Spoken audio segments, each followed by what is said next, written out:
Friday, that is the deadline that's set by the federal government for Minnesota to change its Title IX rules and abide by the federal policy or risk losing out on millions of federal dollars. The Trump administration is zeroing in on Minnesota's policy that allows trans athletes to play in women's sports. And tonight, there's a local push urging the state to rethink its stance. Our ABC6 News reporter Alex Karwowski joins us now live in our newsroom. Alex, there are some local leaders in our schools that are asking state leaders to change this policy. Tell us why. Maisie, school officials I talked to today say it's all about safety for student athletes. But the state says it's now backing down to the pressure from the Trump administration.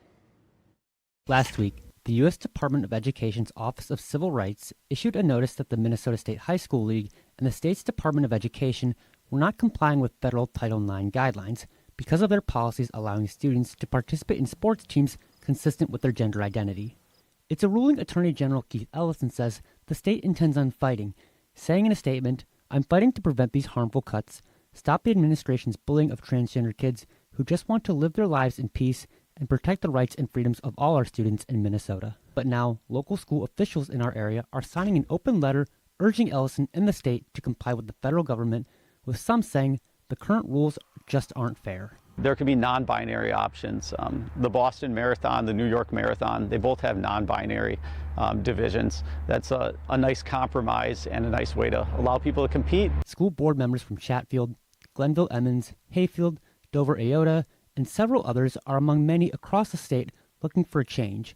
But many of those who signed the petition say their opinions don't necessarily reflect the opinion of the district. But despite the threats from the federal government, local leaders are standing their ground. This is actually not a legal action. The Trump administration has withheld funds previously. Our excellent Attorney General Keith Ellison has been suing him and has been winning in court. But the school board member I spoke with says the issue instills a sense of fear among parents and athletes, and action must be taken. It does create the concern from people and angst, and it maybe creates some resentment and feelings of misgivings where we get that tension where we wouldn't need it if we could come up with better solutions or compromise. Department of Education, who says it's reviewing the letter and is committed to ensuring every child has the opportunity to thrive in a safe and supportive school community. My questions to the MSHSL went unanswered. Live in the newsroom, Alex Karwowski, ABC6 News.